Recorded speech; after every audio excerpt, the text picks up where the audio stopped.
अखण्डमण्डलाकारं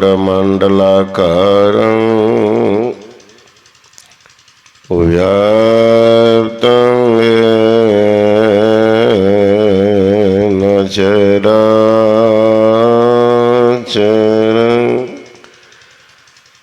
तत्पदं दर्शितं येन तस्मै श्री गुरुवे नमः। मंगलमूर्ति सद्गुरु मिलवै सर्वाधार मंगलमय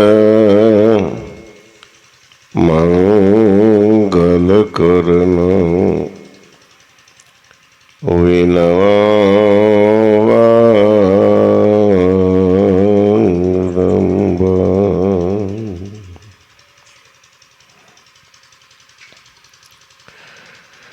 आदरणीय महात्मागण, संबे समादरणीय सत्संग प्रेम महानुभाव, आदरणीय माताओं एवं भक्तिमती बहनों, हम सबों का सौभाग्य है कि देवाधिदेव महादेव की नगरी देवघर, और उस देवघर के जिला में हम लोग बैठ करके भोले बाबा की ज्ञान का प्रचार कर रहे हैं। सौभाग्य है इस जिलावासी का, जहाँ विश्व प्रसिद्ध है वैद्यनाथ धाम बाबा कि लोग करोड़ों लोग आया करते हैं, लेकिन उस जिला में रहने वाले सौभाग्यशाली तो हैं जो जिला में उनका जन्म हुआ, लेकिन हतभागी इस बात की है, गुलाब की पंखुड़ी, गुलाब फूल जब फूलता है सुगंध तो फैलता है, और अगर टूट करके गिर जाता है तो गुलाब कि पौधा के अगल बगल में जो मिट्टी होती है उसमें सुगंध आ जाती है। अगर गुलाब फूल रोपे होंगे, देखिएगा, मैं प्रैक्टिकल कर रहा आश्रम में भी, तो मिट्टी में सुगंध आ जाती है, लेकिन गुलाब फूल के बगल जड़ में ही भीतर में बैठा हुआ मेढक है, उस पर कोई प्रभाव नहीं पड़ता, टर टर टर टर करते रहता। उसी तरह से दुनिया के लोग इस जिला में आया करते हैं, करोड़ों करोड़ों लोग भोले बाबा का गुणगान जब से घर से चलते तब से करते आते हैं। अब भोला बाबा के नगरी में रहने वाले आदमी कहाँ है? वो जन्म तो हुआ सौभाग्यशाली था, जन्म तो भारत में जन्म लेना। गुरु महाराज जी महर्षि में ही प्रभु जी महाराज ने से किसी ने पूछा कि गुरु महाराज आप कहते हैं कि मांस मछली अंडा ये सब छोड़ो तब आपसे भक्ति होगी, लेकिन विदेश वाले की क्या दशा होगी? इतने जो देश है, नास्तिक देश है, सब कुछ खाते पीते हैं, भैंसा ऊँट सब चबा जाते हैं उनका। गुरु महाराज जी कहते सुनो जी, उनको एक बार भारत में जन्म लेना पड़ेगा। सब सौभाग्यशाली हम सब हैं कि भारत में भी जन्म हुआ, कम बड़ी बात नहीं है भारत में जन्म लेना। जो देश ज्ञान भक्ति में रत वही भारत, ज्ञान भक्ति में रत वही भारत। लेकिन दुर्भाग्य है, सब कुछ घर में ही। गुरु नानक साहब ने कहा बाहर नहीं, अब बाहर टोले सो भरम भुलाई। भरम में पड़ करके लोग कहाँ दौड़ लगा रहे हैं। गुरु नानक साहब ने सब कुछ घर में, बाहर नहीं। बाहर में क्या का चक्कर चल रहा है? माया का चक्कर। कोई नहीं बचा महाराज। माया ठगनी बड़ी ठगी यह जात है, बचे न या से को दिन रात है। कौड़ी नाही संग करोड़न जुड़ के, अरिहारी पलटू गए हैं राजा रंक लंगोटी छोड़ के। जो गए छोड़ के गए, जो बचे हुए हैं वो समझते हैं कि दादा भूल कर गए होंगे, नहीं उठा पाए होंगे। एक देश है साइबेरिया, उस देश में आप चले जाएंगे तो जितना जमीन लेना है, जो मकान लेना है, जैसे रहना रहिए फ्री में। भारत के एक लालची जिसका पेट नहीं भरता दौलत से पहुंच गया वहां। अब ये देखिए कितने बड़े बड़े कंपनी वाले सब, अंबानी तो अडानी, टाटा ग्रुप, बिरला, कमी है लोगों के पास में। इतनी संपत्ति है कि कई महीना तक भारत के सारे लोगों को बैठा खिलेगा। अंदाज कीजिए।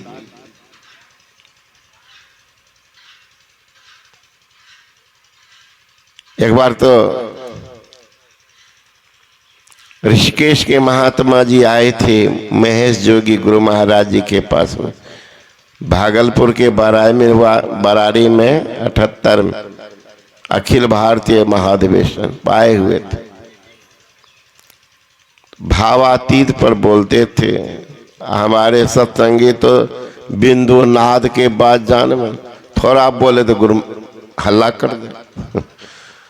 अरे मैं थोड़ा ही बोलूंगा, लेकिन लोग सुनना नहीं चाहिए। इतना घुमा जा छोड़ दी। गुरु महाराज जी बरादर से आए और गुरु महाराज जी को कहने लगे कि सरकार आपको दिक्कत हो तो मैं हवाई जहाज आपको दे देता हूँ। अब अंदाज कीजिए।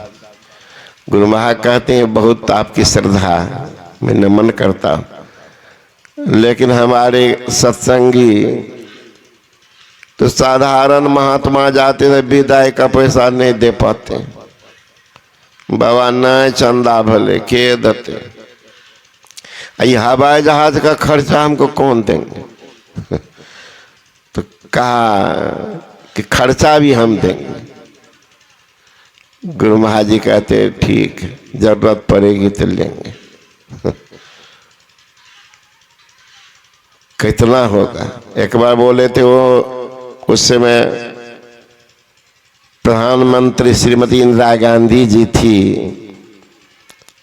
जोगी जी ने कहा प्रत्येक जिला में मेरे नाम से कोई संस्था बनवा दीजिए, तो भारत पर जितना कर्ज है मैं चुका दूंगा। अब अंदाज कीजिए कितना हजार है ना करोड़ रुपया कर्ज था। अभी वो है भारत को, लेकिन कि तैयार था कि हम सारा कर्ज दे देंगे, लेकिन मेरा नाम का कोई स्कूल कॉलेज प्रत्येक जिला में हो। कहा ऐसा नहीं होगा। न मेरे कहने का मतलब इतना धनवान सब भी है तो क्या अब वो शांत हो गए हैं, चुपचाप बैठ के ध्यान कर रहे हैं और है बाप कर रहे हैं। और है बाप कर रहा, जितना है उतना परेशान। चैन नहीं है, बेचैन बना हुआ।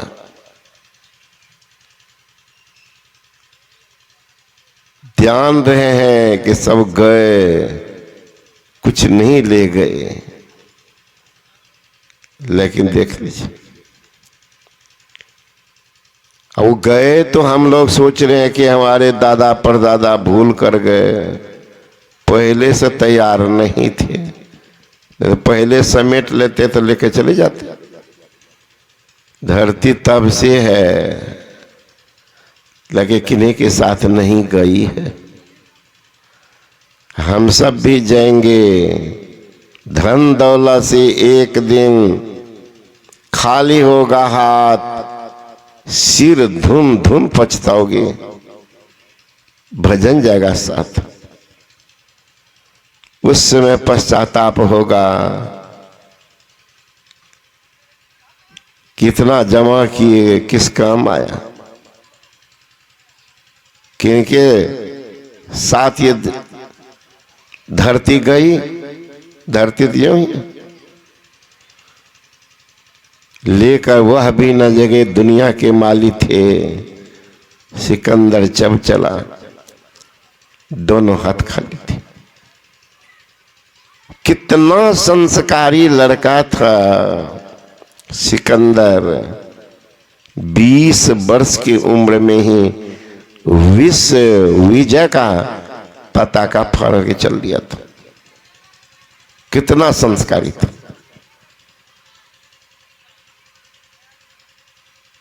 बीस वर्ष की उम्र में हिम्मतबाज कितना था कि विश्व विजय का पताका पर निकल गया था। हिम्मत के दाद दीजिए। गांधी जी ट्रेन से जा रहे थे, साबरमती एक्सप्रेस। ट्रेन जिस डिब्बा में बैठे गांधी जी, तो 3-4 अंग्रेज पहले से बैठा हुआ था। बहुत सामग्री था उन लोगों को, बेडिंग, अटैची, बहुत लगेज था। और गांधी जी के पास में थी एक झोला कांख में लटका हुआ, बस पान निकले के धोती कंधा में लपेटा, आकर के बैठ गए। अंग्रेज पहचानते थे, इशारा इशारा में बात करती, यही है ठट्ठर, हम लोगों को भगा दिया। देखने में क्या है, लेकिन एटम बम है बुढ़ा। एटम बम कैसा क्रांति कर दिया कि हम लोग को छोड़ना पड़ रहा। तीनों बात कर रहा धीरे से। गांधी जी चुपचाप बैठे। थोड़ी देर के बाद गांधी जी कंधे से झोला अपने सीट पर रख करके चले गए ट्रेन के बाथरूम पेशाब करने। गुस्सा में तो लोग पागल थे अंग्रेज। झोला को उठा करके फेंक दिए ट्रेन के बाहर। गाड़ी तो चल पड़ी थी। गांधी जी लौट करके आए तो देखते हैं झोला नहीं। इशारा में पूछते हैं झोला, कहते तुम्हारा झोला गया हवा खाने। झोला गया हवा खाने, ठीक। गांधी जी चुपचाप बैठ गए। 2-4 स्टेशन के बाद गाड़ी रुकी तो ये लोग भी सब उठ करके चाय नाश्ता के लिए चले गए प्लेटफॉर्म पर। गाड़ी जब खुलने का समय हुआ तो वो लोग देखते हैं गाड़ी झंडी हो गई, तो दौड़ा तब तक गाड़ी चलने चलने को हो गई। गांधी जी की वो तीनों का सारा सामान, उतना बेडिंग था, सबको खींच के लाया गेट पर और विपरीत दिशा में सारा सामान को फेंक दिया। आया हड़बड़ा करके चढ़ा तो देखा गलत जगह तो नहीं, देखा ये बूढ़ा तो बैठा हुआ। कहा यहाँ मेरा सामान था। कहाँ था? तो कहाँ है सामान? कहा तुम्हारा सामान गया मेरे सामान को खोजने के लिए। कितना हिम्मत होगा सोचिए। वो तीन है, लाखों का सामान, इनके पास वो 150 का सामान नहीं था। हिम्मत की बात देख लीजिए, अकेले सामना कर लिया। मेरा सामान जौन खोजो तो बस मेरा सामान खोज करके लाएगा। हिम्मतबाज हो। तो मैं कह रहा था सिकंदर भी तो बड़ा हिम्मतबाज, कई देश पर चढ़ाई किया और जीत लिया। कई देश लौट के आया खुशी के मारे। गोस्वामी जी ने कहा जिमी प्रति लाभ लोभ अधिकारी। लाभ होगा तो लोभ बढ़ जाएगा। धनवान हो जाइए, देखिएगा जल्दी दान पुण्य आपके हाथ नहीं होगा। हाँ, औरत कर देगी पत्नी, वो दयालु ज्यादा होती है, लेकिन पुरुष के हाथ से तो बाबा निकलना बड़ा मुश्किल है। बड़ा कठोर हाथ कि कमाता है बेचारा, तो लगता है बाप रे बाप कितना झूठ फूस बोल करके इतना जमा किए, हम कैसे दे देंगे। औरत सा तो फ्री है, मादा उदार होती। सिकंदर आया अपने गुरु के पास, ख्याल कीजिएगा, सबको गुरु,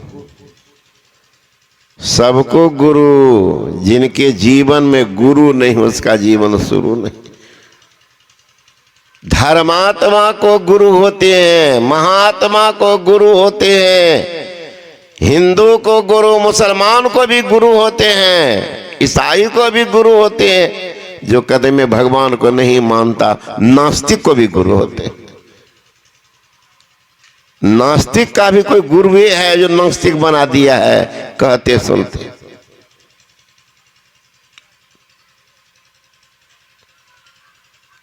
मैं सुना एक दिन एक आदमी का प्रवचन, वो जिंदा है और लिखता है स्वर्गीय फलना। वो सब भगवान का निंदे करता है कि भगवान है ही नहीं।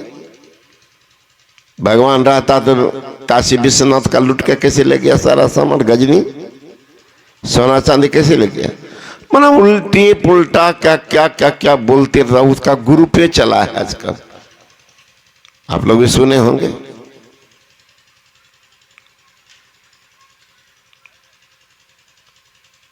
उनका एक इस बार उसी ग्रुप में से एक तो जीता भी है उत्तर प्रदेश में। अपने को कहते चंद्रशेखर रावण, सुने कि नहीं?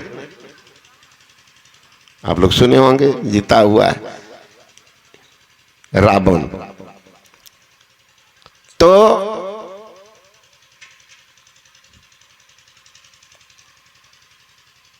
आया अपने गुरु के पास। उनके गुरु थे अरस्तु, बहुत बड़े साइंटिस्ट से वैज्ञानिक अरस्तु। हम लोग पढ़ते थे अरस्तु का। अरस्तु से कहा गुरुदेव, कई देशों पर मैंने विजय प्राप्त कर लिया, अब मैं भारत जाना चाहता हूं। अरस्तु चुप हो गए। कहा गुरुदेव कुछ बोले नहीं। कहा बेटा भारत जा रहे हो, भारत के लोग धन धाम से परिपूर्ण होते, लेकिन वहां के लोग दौलत में सुख नहीं मानते, तब त्याग में। बड़े त्यागी सब है वहां। पता करो, जो लंगोटी पहन करके भिक्षा पात्र मांग करके भीख मांग रहे हैं, उनका पता करो, बैकडोर, बैक हिस्ट्री पता करो। किसी सम्राट का बेटा है, लेकिन भेष देखो। उस दौलत पर लात मार दिया, उस पद पर थूक फेंक दिया। एकमात्र एकलौता बेटा राजा सिद्धार्थ का, गौतम बुद्ध, सुदोधन का। अब देख लो, वो सिद्धार्थ से गौतम बन गए।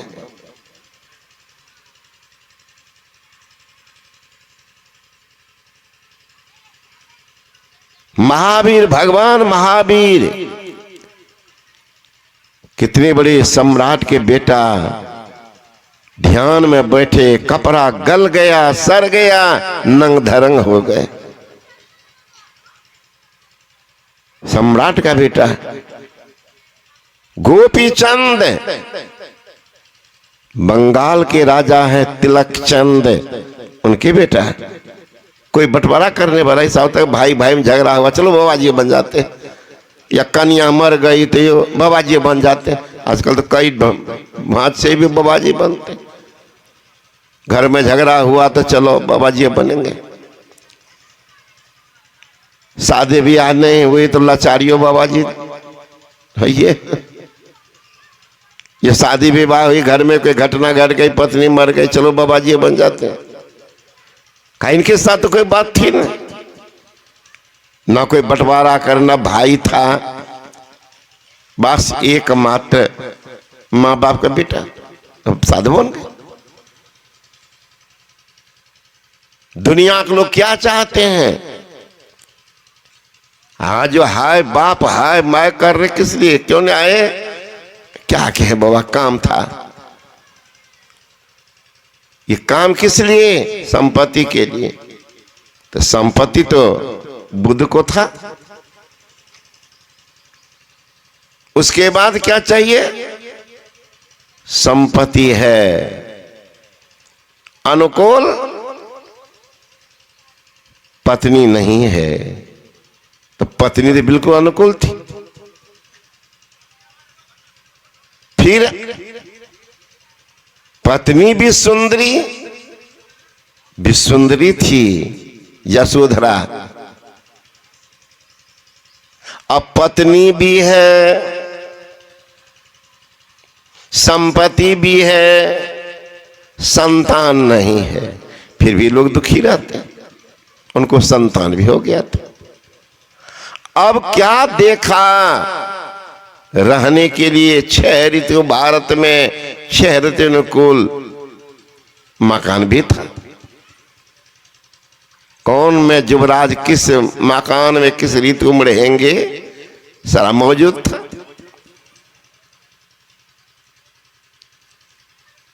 फिर क्या देखा कि इस भीड़ पर बैठ कर उन्होंने देखा कि यहां शांति नहीं है। शांति के खोज में निकल गए। रात के निकले, उनके मंत्री थे छंदक।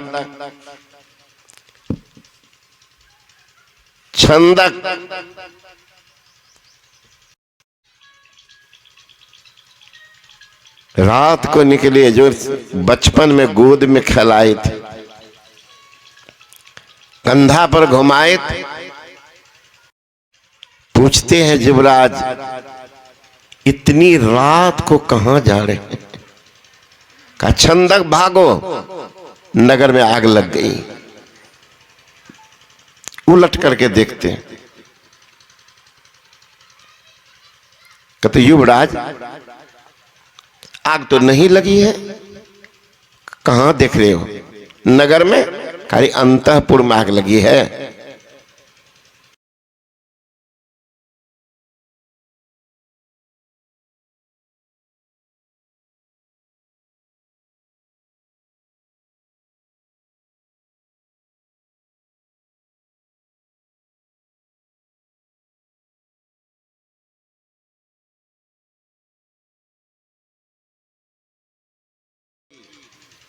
क्रोध की, लोभ की, मोह की, ईर्ष्या, द्वेष की, ये आग ऐसी लगी है लोगों के भीतर में,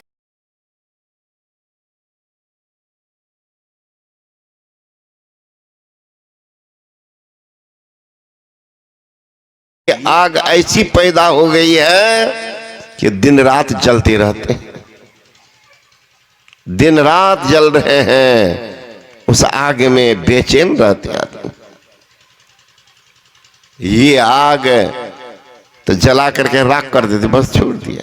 वो आग तो भीतर में लगी हुई है, तो बाहर तो ठठर रही है, लेकिन बिना जलन के जल रहे हैं। काम क्रोध लोभ मोह की अग्नि में, ईर्ष्या द्वेष की अग्नि में। पूछिए क्यों दुखी है? एक सज्जन जा रहे थे, पूछा भाई दुखी मालूम पड़ रहे हो? कहा कारण? का तुम्हारा सुख देख करके। अब तुम्हारा सुख, तुम सुखी हो इसलिए मैं दुखी हूं। 2 मंजिला तुम्हारा बन नहीं बने तो खुशी है, बना क्यों लिया? अरे तुम भी मेहनत को बना लो। नहीं, हमको नहीं दिए भगवान उसको। एक व्यक्ति तपस्या कर रहा था भोले बाबा का, भोले बाबा प्रकट हो गए। कहा मांगो, क्या मांगते? उनके सोच लेना। कहा क्या? तुम जो मांगोगे तो तुम्हारे पड़ोसिया को दुगुना होगा। अब इनका तो होश से उड़ गया, ये कौन वरदान? तपस्या हम किए तो पड़ोसिया का दुगुना? हम तो सोचते पड़ोसिया का सत्यानाश हो जाए, ये दुगुने होगा। सोचने लगे कि बोले बाबा हैं, करे क्या? सोच लिया चलो, बुद्धि में कुबुद्धि घुस गई। कुबुद्धि का ठीक है बाबा, हमको 1 मंजिल मकान हो जाए। ठीक है, ये मस्त 1 मंजिल बना, पड़ोसिया को दुगुना, 2 मंजिल। ऐसे मांगते गया, हमारे सारे जायदाद के घेराव में एक घेरा हो जाए, बाउंड्री दीवार, तो बगल वाला को डबल। तब घर के सामने मेन गेट एक हो तो एक गेट बगल वाला को डबल। हमारे गेट के ठीक सामने एक कुआं हो जाए तो बगल वाला को डबल कुआं। गेटे तो का हे भगवान मेरा एक आंख फूट जाए तो बगल वाला का दोनों साफ, तो निकलेगा कैसे? जो निकलता गया दुम कुआं डबल है, सब गिर गया। बगल वाला के भी हंसत लिया। देखिए बुद्धि में कुबुद्धि, भोलो बाबा को भी ठक लिए। इस नगर में यही है, भोले बाबा का नगर है देवघर। अब बोलिए बाबा को लोग ठक रहे हैं। भोला बाबा क्या कह रहे हैं? गिरजा संत समागमा समन लाभ कछुआन, अब बिनो हरि कृपा न हुए सो गावहि वेद पुराण। हे गिरजे, संत समागम की समान संसार में कोई सुख है नहीं। ये भोला बाबा कह रहे हैं। अब भोला बाबा के नगर में रहने वाला का तो नहीं, बोले बाबा भूल कर गए। देख लीजिए भोला बाबा को ठगने वाले सब। तो कुबुद्धि घुस गई। बताइए, दूसरे को सत्यानाश करने के लिए आंख फरवा लिया। हे भगवान एगो आंख फूट जाए मेरा, सोच लिया मेरा तो क्यों हो जाएगा, बगल वाला को दोनों साफ। यह कुबुद्धि।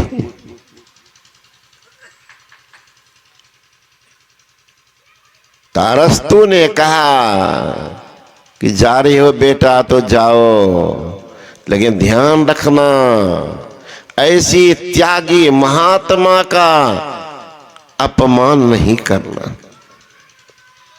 नहीं तो एक बार फूक दिया वो, तुम्हारा सत्यानाश हो जाएगा। ध्यान रखना।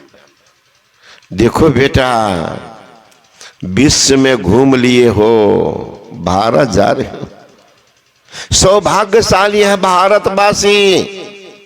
जब विश्व में कहीं गंगा नदी नहीं बहती है, वो गंगा नदी भारत में बहती है। बेटा लौटना, कहीं सकुशल लौटोगे तो गंगा जल तुम ले लेना, मेरे लिए सौभाग्य सुधारूंगा। पवित्र है गंगा नदी, पाप हरनी है।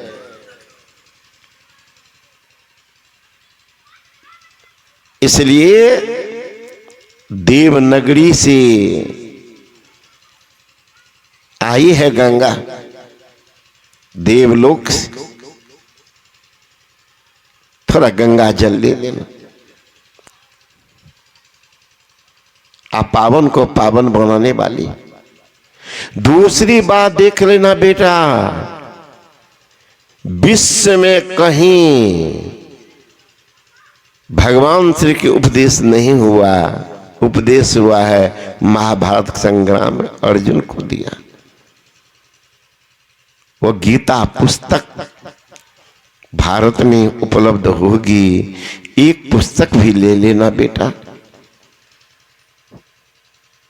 देखूंगा क्या उपदेश किए थे जीवन को बनाने वाली। महाभारत जैसे भीषण संग्राम, उसमें उनका उपदेश। जब एक बार अर्जुन पसीना पोंछने लगा, 1000 सेना को पितामह भीष्म ने मार दिया। कितना दुभर भीषण युद्ध होगा, पसीना पोंछने में कितना समय, उतना में समाप्त कर दिया। अब फिर भी भगवान उपदेश करते हैं कि युद्ध भी करो और ध्यान भी करो। वो पुस्तक तो प्रणम्य होगा, आदरणीय होगा, सिर पर रखने योग्य होगा। इसलिए बेटा एक गीता भी ले लेना। दूसरी, अगर भारत को जीतोगे तो वहां की सारी सामग्री पर तुम्हारा अधिकार होगा, लेकिन सामग्री से बाहर वो महात्मा गण होते हैं, वो किन्हीं के बस में नहीं होते हैं। इसलिए अगर संभव हो तो एक सन्यासी को भी साथ लेते आना।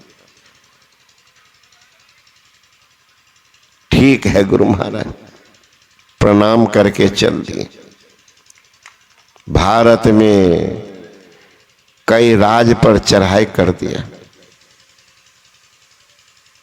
चढ़ाई करते करते पंजाब आया। उस समय पंजाब के राजा थे पुरु के पुत्र कुरु, वो राजा थे। चढ़ाई किए, कुरु को जीत लिए।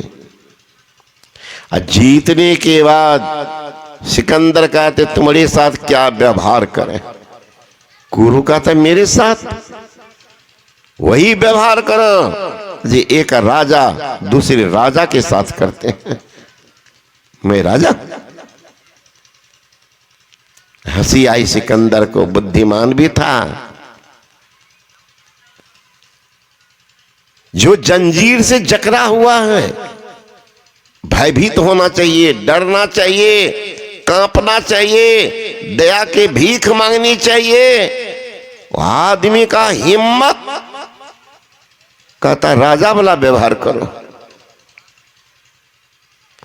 एक विचार के, एक मत के लोगों में दोस्ती हो जाती है। शराबी शराबी देखिएगा मिनटे में दोस्ती, खैनी वाले को देखिए इसी में है ना, कोई अगर खाते होंगे इधर देखता होगा। खाने वाला कोई होगा तो देखिए भीतरे भीतर चल रहा सिलोटी लोड़ी, देखेगा इधर कोई देखबो करता है। अब बगलों में गया, जाते जाते माल गोदाम में घुसी हो जाता है, फिर हजार के बैठे किसी को नहीं चलेगा पता। कितना मेल है बीड़ी वाले को खैनी वाले को, है ना।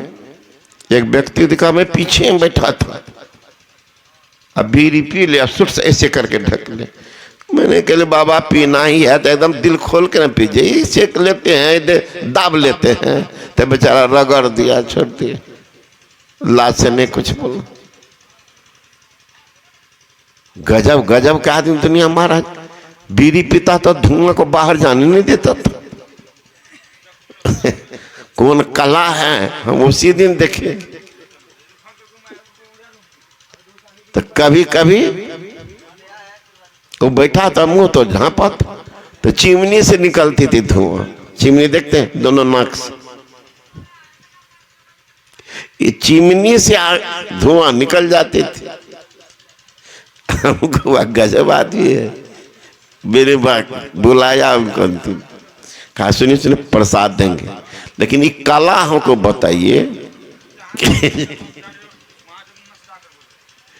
कला कि मेन पाइप से नहीं निकल रहा है धुआं, चिमनी के खोल से निकाल रहे हैं।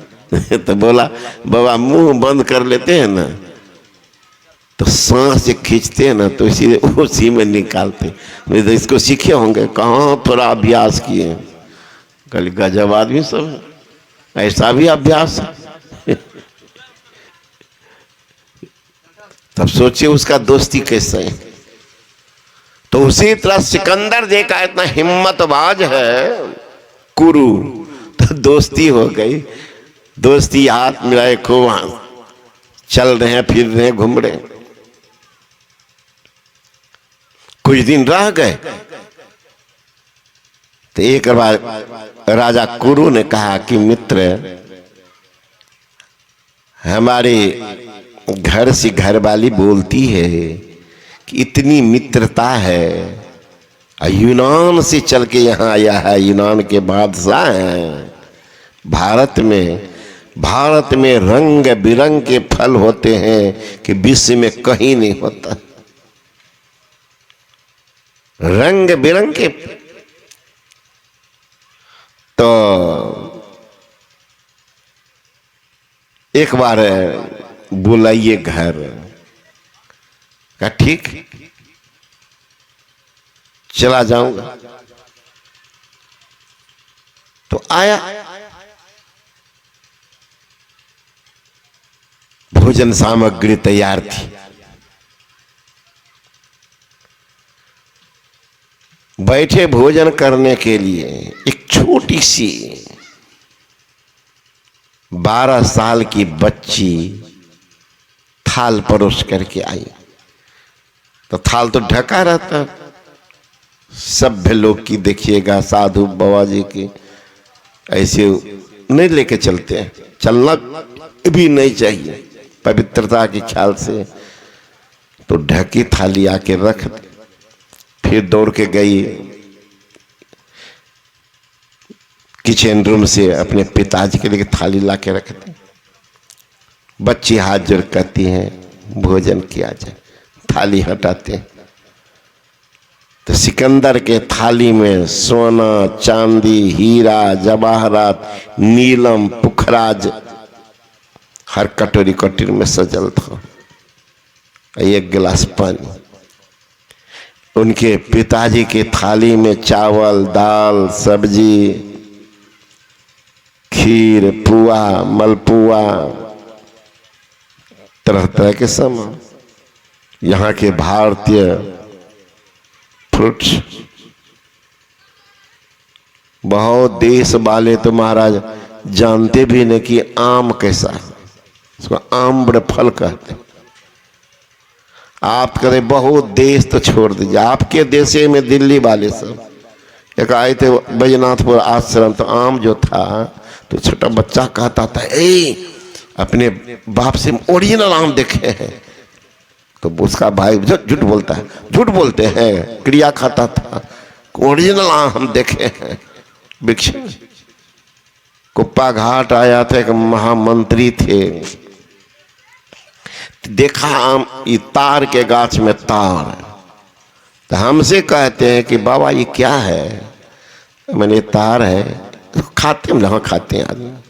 अच्छा बाबा खिलवाइए ना। तो मैंने बगल में मोहल्ला है, मोहल्ला मायागंज, तो मेरा बरसों गुरु महा के सानिध्य में जाता था, तो रहता था वहाँ, बरसों रहा कुप्पा घाट। तो तार तोड़ने वालों को बुलाया तो तार तोड़ दिया।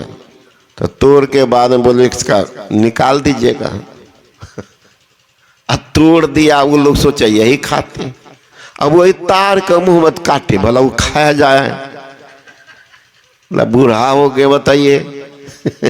वकील है वो, आगरा में वकील है, नाम नहीं बताएंगे। अब इतने बड़े पढ़े लिखे विद्वान, वकील, एग्जीक्यूटिव इंजीनियर, वो सब थे, कुप्पा घाट आते थे। और समाधि पर तार के दांत काटे, बोले मारा ही नहीं खाया था, भीतर में रहता है इसका। तब कटवाए थे उनको, तो दिए। कल की बाप रे बाप, वो तो का छोड़ दीजिए। महासभा के महामंत्री थे SN सुमन, तो एक महासभा के सदस्य है, उनके साथ गए धरहरा, बनमन की गुरु महाराज जी का जन्म स्थान भी खिलवाड़ते हुआ। तो वहां के महात्मा ने कहा कि अभी तो कुछ तैयार नहीं है, तो चूरा दही खा लीजिए। और जिंदगी में चूरा दही खाया ना, दिल्ली बात अभियो ने कहा, जो ओरिजिनल पैदा लिया वहां नहीं जानता है कि चूरा दही कैसे खा। चूरा नहीं देखा, धान का कुटता है। तो मैं हरनंदन बाबा जा रहा था एक बार हरिद्वार, ट्रेन में बैठे हुए, तो बाबा सत्तू कहा हम खाएंगे, ठीक। तो दो लड़की बैठी हुई थी, कॉलेज जा रही थी, वो देखे हंसे, कल की बाप रे बाप, बिहारी तो आटा खा रहा।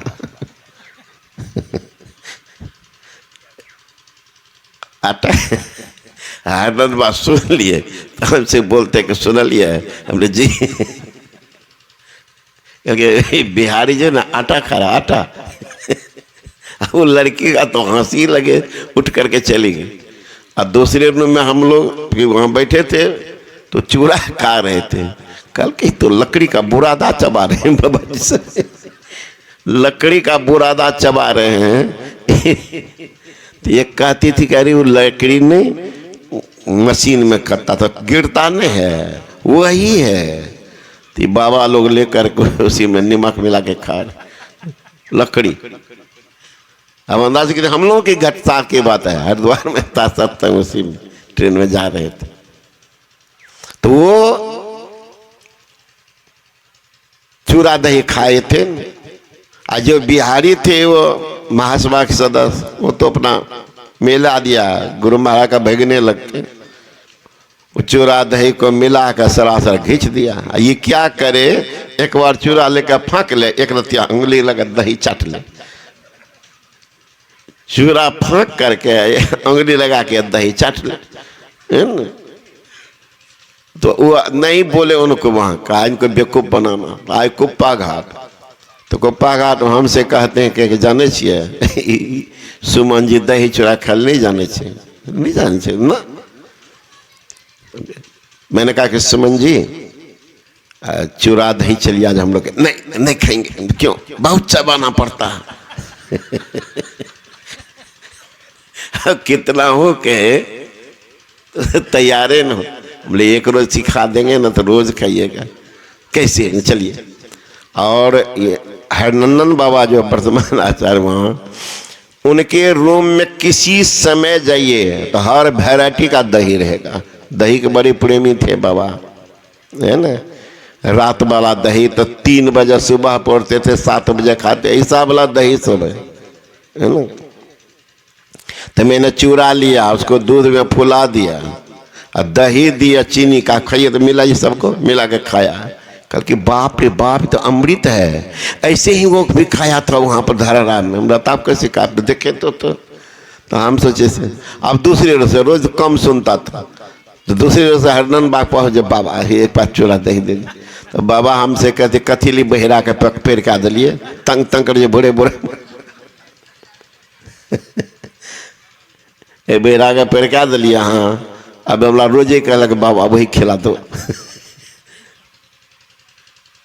तो बहुत आदमी बहुत नहीं जानते। सौभाग्य हम सबों का है कि सब कुछ का भोग है। तो वही सिकंदर कहने लगे यारी पगली यही खाया जाता है। छोटी बच्ची हाथ जोड़ कर कहती है चाचा जी तब किसके भूखे आप हैं? देख लीजिए शिक्षा कहता तुम्हारे पिताजी का आगे थाली है। तो हमारे पिताजी चावल दाल सब्जी भुजिया पराठा पुआ मलपुआ आदमी खाते हैं। आप तो उनके ये आपके देशों में था, वहां चावल दाल नहीं क्या? वहां रोटी नहीं है क्या?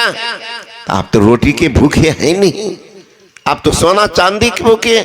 इसी के लिए कितने बच्चे को अनाथ बना दिया, कितने माँ को विधवा कर दिया, कितने घर में रहने बेघर कर दिया। कि मार काट करते करते यहां तक आई चाचा जी। तो चावल दाल के भूखे आप हैं? खाइए वही खाना खाइए। बड़ा ज्ञान हुआ सिकंदर बुद्धिमान।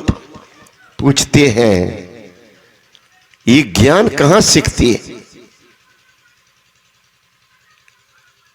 कहा मित्र यहां रवि नदी है, 5 नदी से घिरा हुआ पंजाब है। इसके लिए 5 पंजाब 5 नदी है, रवि सतलज और चना ब्यास, ये सब नदी से घिरा हुआ पंजाब है। 5 नदी से घिरा हुआ पंजाब, इसलिए पंजाब इसका नाम है। तो कहा रवि नदी के किनारे एक सिद्ध महापुरुष है दंडायन ऋषि, उनके पास ये लोग जाती है सत्संग सुनने। महात्मा के ज्ञान से इनको ज्ञानी बने। याद आ गया अपने गुरु की बात। तो कहा मित्र अगर मैं जाऊं तो महात्मा चलेंगे? कहा ना, वो नहीं जाने वाले हैं। कहा हमारे गुरु महाराज गंगा जल की मांग किए थे, कहाँ हो जाएगा? गंगा जल मंगवा दे। गीता का गीत पुस्तक मंगवा दे। अपने मंत्री को कहते हैं सिकंदर, का मंत्री था सैल्यूकस, कहा जाओ तो महात्मा को कहना कि मेरे राजा आपको याद किए। गया, कहा महाराज महाराज मेरे राजा आपको बुलाए। कहा तेरा राजा? राजा तो एक है विश्व संचालन करने वाला, ये कौन राजा पैदा लिया? कहा सिकंदर। कौन है सिकंदर? डांटा, भागो यहां से। इनका तो होश ही उड़ गया, मंत्री है बुद्धिमान था, कुछ नहीं बोला। आप कहते हैं कि राजन आपके नाम का तो उपहास कर दिया। क्या? वो कहा राजा कौन है? राजा तो एक है विश्व में, ये दूसरा राजा कौन है? समझ में आई बात। गए राज सिकंदर क्रोध में, ओ महाराज आपने मेरी आज्ञा का अवज्ञा किया कि तुम आज्ञा देने वाले कौन होते हो? तलवार निकाला, कहा तलवार रखते हो, मारो तो डाली में। पीपल के वृक्ष के नीचे बैठे हुए थे, मारा, पत्ता टूटा, कहा इसको उठाकर जोड़ दो। होश उड़ गया सिकंदर, होश उड़ गया। पत्ता को जोड़ दो, तोड़ तो दिया, जोड़ तो दो, ये तो बहादुरी होगी। चरण पकड़ लिया, चरण पकड़ लिया कि मुझे शांति नहीं आती। कि तुमने शांति वाला काम कब किया? वही काम किया जिसमें शांति होती है। बच्चे को अनाथ बना देना से शांति, माँ को विधवा कर दो शांति मिलेगी? वो कितनी रोती विरक्ति होगी अपने पति के लिए, उस पति को मारती हो, शांति खोज रहे हो। घर में रह रहा था, घर को उजाड़ दिया, शांति मिलेगी? शांति अंदर की चीज है, अंदर की यात्रा करनी पड़ेगी। जो स्वयं अशांत है अंदर जा ही नहीं सकते। वह घर की कोई सुधि न बतावे, जा घर से जीव आया हो। एक आए हो कहां से? उस देश की बात में कहता हूं, आसमान के बीच में सुलाक है जी, बादशाह उसी बीच बैठा है। सूझ पड़े बिन आंख है जी, सुर्ख तो उसका चेहरा है। आफताब तसद्दुक लाक है जी, पलटू हु की आवाज आवे, उसमें मेरा दिल मुस्ताक है जी। मैं उस देश की बात कह रहा हूं। कहते मेरे लिए, कहा तेरे लिए समयो नहीं है। आप यहां से लौट कर मां का भी मुंह देख नहीं पाओगे। चल दिया, पंजाब से चला, राजस्थान पर विजय प्राप्त। बालू की रेत है राजस्थान में, बालू बालू बालू। अभियो है वहां की सवारी ऊंट, ऊंट। तो सिकंदर सुकुमार बालू पर जो चला, तप्त बालू के कारण शरीर में गर्मी आने लगी। आते आते तो बीमार पड़ गया। अब वैद हकीम तो राजा के साथ ही रहते, अभियो के राजा चलते उनके साथ रहता है। ये प्रधानमंत्री सब जो चलते हैं तो कैसे चलते हैं? बिना एक साधारण देखते लड़का सब क्रिकेट खेलता, देखते 5 को डॉक्टर बैठा रहता, नहीं देखते? उछला लड़का, गिरा, टूटा तो डॉक्टर तुरंत पहुंच गया, वहीं पर बैंडेज कर देता। ऐसा इंजेक्शन है, तुरंत दर्द का खत्म। खेलो, खेलने के बाद न तब पता चलेगा क्या हालत होता है। और उस समय हम दौड़ा देता, ऐसा ऐसा इंजेक्शन सब। तो सिकंदर को देते जा रहे हैं, लेकिन बुखार बढ़ती जा रही। वैद्य से, हकीम से पूछने लगे, कहा महाराज दवाई तो दे रहा हूं, क्या होगा? कब बढ़ता ही जा रहा। कहा महाराज हम तो लोग रोग की इलाज करते हैं, मौत की इलाज नहीं करते। पूछा हकीम से, सोचा यातताई है, घुमा करके बोला कि नहीं महाराज ऐसे आप नहीं मरेंगे, अभी नहीं मरेंगे आप। जब तक आकाश सोने की नहीं बन जाती, पृथ्वी लोहे के नहीं बन जाती, आपकी मौत नहीं होगी। खुशी सुचल पड़ा, तुम्हें तो अमर। लेकिन वृथा न हुई ही देव ऋषि माने। देखा रथ पर कि सहन अब नहीं हो रहा, का थोड़ा देर मुझे लेटा दो, देह कांप रहा है, थोड़ा लेटा दो। वहां बालों पर कैसे लेटेंगे? तो जितना सिपाही सब था वो अपना बख्तर खोल लिया, लोहे का होता ना, गोलियों चलाओगे तो घुसे था, वो बख्तर उसको कहते हैं। उसको खोल करके सब सिपाही बालों पर दे दिया, चादर दे दिया, कंबल डाल दिया, लेटा दिया। धूप कैसे बचता? तो ऊपर रथ के ऊपर सोने का जो था छत्र, उसको डाल दिया। बीमार आंख खोलते हैं, आंख बंद करते हैं। सिकंदर सोचे महात्मा जो कहा था ठीक है कहा था। ये हमारे योगी लोग घुमा करके बोला कि आप ऐसे नहीं मरेंगे जब तक आकाश सोने की नहीं बनेगी, पृथ्वी लोहे की नहीं बनेगी। तो आकाश तो बन ही गया सोने का, और नीचे में बख्तर है लोहे का। महात्मा की बात सही है, अब मेरी मौत होगी। तो उन्होंने कहा अपने मंत्री को बुला करके, मंत्री देखना मेरी तो मौत होगी निश्चित है, लेकिन जिसके लिए मैं चला था वो तो पूरा नहीं हुआ। गुरुदेव की वाणी ही सही है। और जिस तलवार से मैं कितने को कत्ल किया, मेरे मरने के बाद अर्थी जब सजेगी तो अर्थी पर मेरे दोनों हाथ को बाहर कर देना, अर्थी को सोना चांदी हीरा जवाहरात से सजा देना, मेरे वो नंगी तलवार सिरहाने में लटका देना।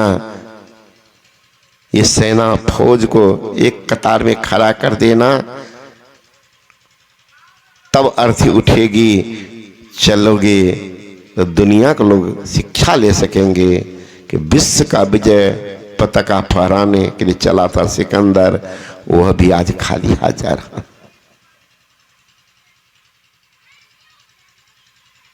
कवि ने लिखा है, महाप्रलय की ओर इस मरु में सबको जलती देखा, किससे लिपट जुराता सबको ज्वाला में जलते देखा। अंतिम बार चिता दीपक में जीवन को बलते देखा, चलती समय सिकंदर से विजयी को कर मलते देखा। चला वहां कोई नहीं रोक सका, है ना। मरते कोमल वत्स यहां, बचती न जवानी परदेसी, माया के मोहक बनकर क्या कहानी कहूं परदेसी। चला जा रहा है संसार, सब जा रहा है, नह बालक नह जौवने ना कछ वृद्धि बंद, वह अवसर न जानिए या आए परे जम। कौन रोका, रोक न सके, संसार से जा रहे हैं। महाप्रलय की ओर सबों को इस मरु में चलते देखा, किससे लिपट जोड़ाता सबको ज्वाला में जलते देखा, चलती समय सिकंदर से विजयी को करमलते देखा।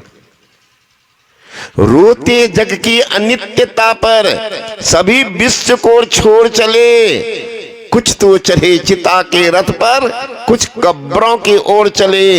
रुका न पल भर मित्र पुत्र, माता से नाता तोड़ चले।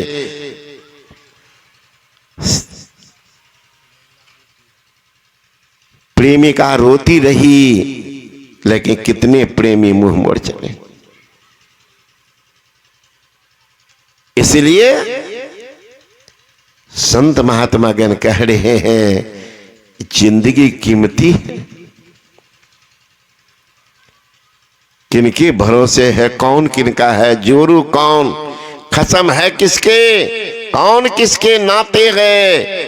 आया जम, जब दिया नगारा साफ अलग हो जाते। इसलिए सुधि करो प्यारे हो आपन देश के, जहमा कलेश का चुना। विशेष आप लोग फिर अपराह्न काल में सुनेंगे। श्री सद्गुरु महाराज की जय।